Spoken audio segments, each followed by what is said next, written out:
Bab 35. Ana, apa kau sadar dengan apa yang kau ucapkan? Tanya Dr. Lee sambil menatap Ana dengan pandangan tak percaya.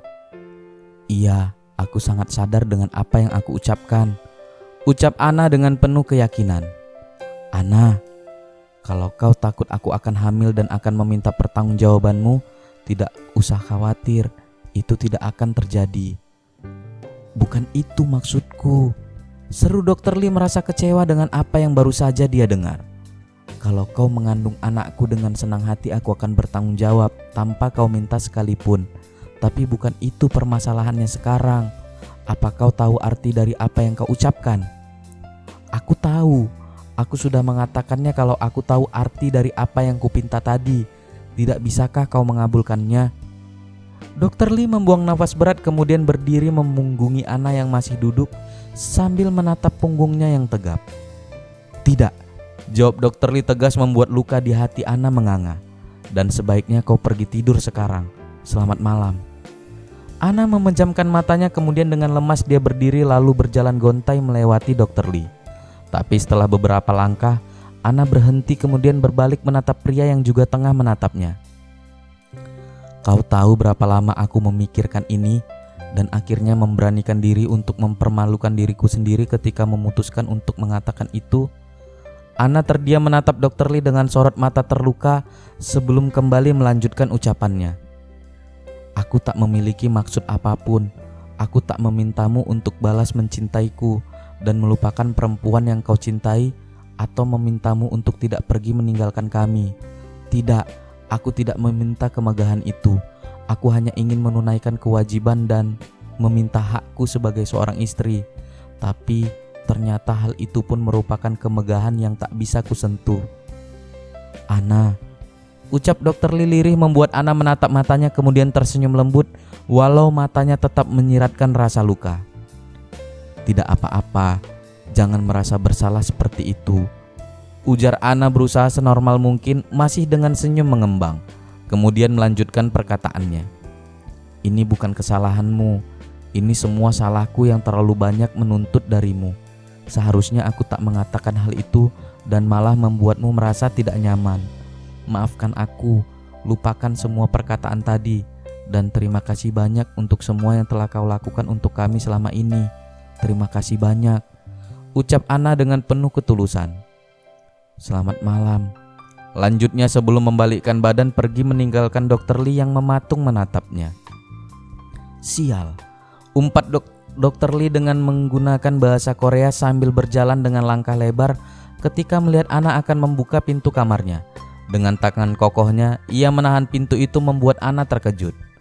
Mata Dr. Lee terpejam beberapa saat, rahangnya mengeras, dada bidangnya naik turun akibat nafasnya yang memburu. Perlahan matanya kini terbuka menatap Ana yang tengah menatapnya dengan pandangan terkejut. Perlahan keningnya beradu dengan kening Ana. Matanya kembali terpejam dengan nafas semakin memburu membuat jantung Ana berpacu dengan hebat. Kau tahu, aku menahan ini sudah sejak lama karena aku tak ingin membuatmu kembali terluka. Suara Dr. Lee terdengar serak berupa bisikan. Tangan kanannya kini memeluk pinggang ramping istrinya, sedangkan tangan kirinya mengelus kepalanya lembut. Tidak, aku tak akan terluka, bisik Ana dengan gugup membuat Dr. Lee mengangguk mengerti. Kau tidak akan menyesal. Ana menggelengkan kepala yakin sambil menelan ludahnya karena sudah tak sanggup untuk berkata-kata lagi. Perlahan mata Dr. Lee yang kini terlihat berkabut membuka menatap mata hitam Ana yang juga terlihat berkabut. Tanpa mengalihkan pandangan dari mata itu, bibirnya kini semakin mendekat membuat Ana akhirnya menyerah dengan menutup matanya, dan hal itu langsung menghilangkan keraguan dari pria yang kini mulai menciumnya. Ciuman itu lembut, sangat lembut, tapi berhasil membuat jantung keduanya menggila, bahkan membuat tubuh Ana serasa lemas tak bertenaga. Untung saja tangan Dr. Lee memeluknya erat hingga ia bisa tetap berdiri. Perlahan ciuman itu semakin dalam dan dalam. Tangan Ana kini bergelayut mesra di leher Dr. Lee yang tanpa aba-aba kini membopongnya tanpa melepaskan ciuman mereka. Dengan perlahan, ia membaringkan istrinya di atas kasur. Kemudian melepaskan ciuman mereka sambil menatap Ana yang juga kini menatapnya. Tidak ada penyesalan. Tanya Dokter Lee untuk terakhir kali. Tidak ada penyesalan, jawab Ana dengan suara serak sambil menatap suaminya dengan penuh keyakinan. Dan tanpa menunggu lebih lama lagi, Dokter Lee kembali mencium Ana, tapi kini tak selembut tadi.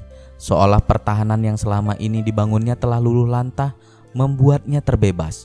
Di luar malam semakin larut bercahayakan sinar keperakan dari bulan di atas langit Riverville, yang seolah menjadi saksi meleburnya hak dan kewajiban keduanya sebagai suami istri pada malam terakhir mereka bersama. 8 bulan kemudian, Busan, Korea Selatan. "Cut," ucap dokter di balik masker operasinya yang langsung dituruti asisten dokter itu dengan memotong benang yang terjalin di tubuh pasien. Hembusan nafas lega terdengar dari semua orang yang berada di dalam ruang operasi itu karena berhasil melakukan operasi dengan lancar. Dokter itu menatap semuanya kemudian mengangguk sambil tersenyum di balik maskernya. "Kerja bagus semuanya," pujinya sambil mengangguk lalu berjalan keluar dari ruang operasi itu. "Dia sudah seperti robot operasi," ucap salah satu dari mereka yang mendapat gumaman setuju dari semuanya. "Semenjak kedatangannya kembali ke sini, dia bekerja seperti orang gila yang tak mengenal istirahat. Apa mungkin karena dia patah hati?"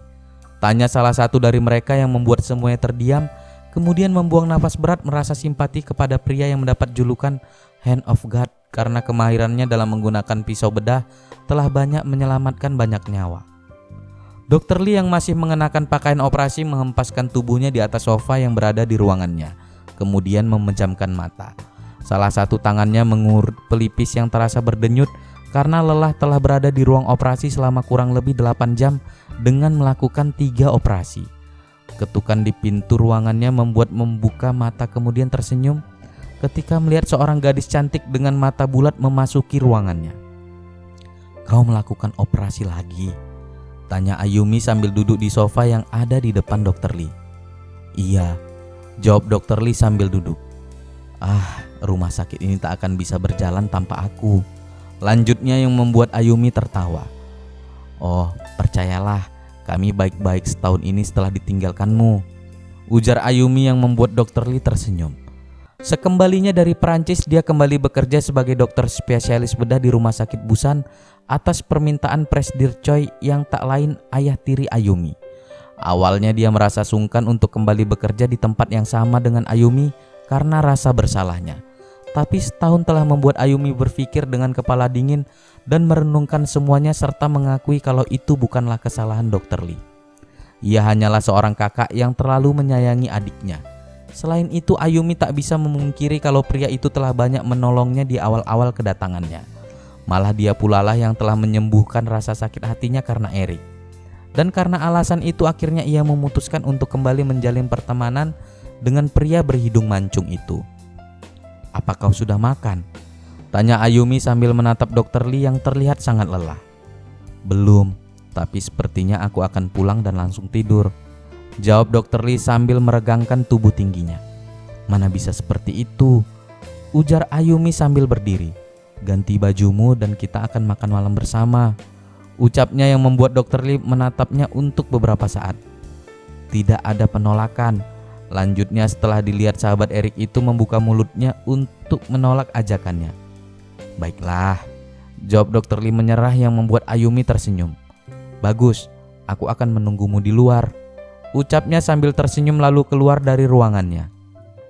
Setengah jam kemudian mereka sudah duduk di salah satu warung tenda yang ada di pinggir pantai Handai. Di meja mereka terdapat alat seperti wajan, di mana di tengahnya untuk membakar dan di pinggirnya terdapat kuah untuk merebus sayur-sayuran pelengkap. Dokter Lee membalik udang, kerang, dan ikan yang telah dipotong tipis di atas pemanggang. Sedangkan Ayumi terlihat sedang memasukkan sayur dan tahu ke dalam kuah. Dokter Lee memakan udang yang sebelumnya telah ia celupkan ke dalam saus. Ia kemudian menuangkan soju lalu meneguknya dengan sekali tegukan. Serunya setelah merasakan rasa hangat, pahit dan manis dari soju seolah membakar tenggorokannya. Melihat itu membuat Ayumi tersenyum sambil menyuapkan ikan yang telah matang. Mereka menikmati makan malam itu sambil sesekali berbicara tentang kegiatan hari ini di rumah sakit. Dokter Lee kini tengah menikmati botol kedua sojunya dan itu membuat Ayumi menatapnya beberapa saat kemudian memberanikan diri untuk bertanya. apa yang sedang terjadi? Tanyanya sambil menatap Dr. Lee yang menatapnya, kemudian menggeleng sambil mengambil kerang dan memakannya. Apa maksudmu? Apa ada sesuatu yang terjadi selama di Prancis? Ayumi bertanya dengan nada santai sambil mengambil sayuran ke dalam mangkuk kecilnya. Dr. Lee terdiam beberapa saat kemudian menggeleng sambil tersenyum. Tidak ada, jawabnya sambil kembali menaruh ikan ke dalam pemanggang. Kau terlihat berbeda setelah kau kembali dari sana, Ayumi berkata sambil memakan sayuran dan menatap Dr. Lee yang juga menatapnya. Terlihat berbeda? Ah, maksudmu aku terlihat lebih tampan? Ayumi mendengus tertawa mendengar ucapannya itu. Ia kembali menghabiskan sayurannya sebelum kembali menatap pria di hadapannya yang tengah memakan ikan. Apa kau jatuh cinta kepada seseorang ketika di sana? Seketika Dr. Lee menatap gadis di hadapannya selama beberapa saat sebelum kembali terlihat biasa saja sambil memakan ikannya. Jatuh cinta? Kau tahu, aku menghabiskan waktuku di sana dengan perasaan bersalah kepadamu dan juga berusaha melupakanmu. Jadi bagaimana aku sempat untuk jatuh cinta kepada perempuan lain? Ayumi terdiam beberapa saat sebelum kembali bertanya. Jadi, apa kau sekarang bisa melupakanku? Tanyanya membuat Dr. Lee menatapnya beberapa saat. Kau tahu, aku sempat berpikir untuk kembali mengejarmu, apalagi setelah Erik datang menemuiku dan mengatakan kalau mempercayakanmu kepadaku. Tapi setelah aku kembali lagi ke sini dan bertemu lagi denganmu, percayalah, kau ternyata tak seksi sama sekali, ucap Dr. Lee sambil menatap Ayumi yang terbelalak, kemudian tertawa mendengar apa yang baru saja pria itu ucapkan. Hei, apa kau lupa bagaimana kau tergila-gila padaku hingga memintaku untuk menikah denganmu? Ujar Ayumi yang membuat Dr. Lee tertawa. Kau benar, tapi untung saja kita tak jadi menikah, Dr. Lee berkata sambil tertawa membuat Ayumi kembali tertawa. Ah, baguslah, akhirnya kita bisa menertawakan masa lalu kita yang suram, lanjut pria itu sambil kembali menuang soju ke dalam gelasnya. Kau benar, dan aku harap suatu saat nanti kami pun akan menertawakan masa lalu kami seperti kita saat ini, Ayumi berkata sambil tersenyum dan sorot mata penuh kerinduan. Dan Dr. Lee sangat tahu siapa saja kami dari kalimat itu. Tenang saja, dia akan segera pulang dan kau bisa menendangnya dengan kencang karena telah mengacuhkanmu selama ini. Ayumi mendengus tertawa sambil mengangguk setuju. Bagaimana kabarnya kakakmu? Dr. Lee mencoba mengalihkan pembicaraan dari masalah yang hanya akan membuat gadis itu kembali bersedih. Dia sedang sibuk dengan comeback-nya, jawab Ayumi sambil mengambil air putih untuknya sendiri. Apa dia masih menyebalkan seperti dulu? Ayumi hampir menyemburkan minumannya karena tertawa mendengar pertanyaan Dr. Lee yang hanya menatapnya santai sambil mengangkat alis. Dia tidak menyebalkan, dia hanya sedikit overprotect. Itu yang membuatnya jadi menyebalkan, ucap Dr. Lee santai dan Ayumi baru saja membuka mulutnya ketika terdengar sebuah pesan masuk ke dalam ponsel pria di hadapannya. Dr. Lee mengerutkan keningnya ketika melihat dari nomor yang tidak dikenalnya. Dengan malas ia membuka isi pesan itu dan seketika matanya terbelalak. Jantungnya berdetak kencang ketika melihat isi pesan itu. Apa kabar? Aku harap kau baik-baik saja, Ana.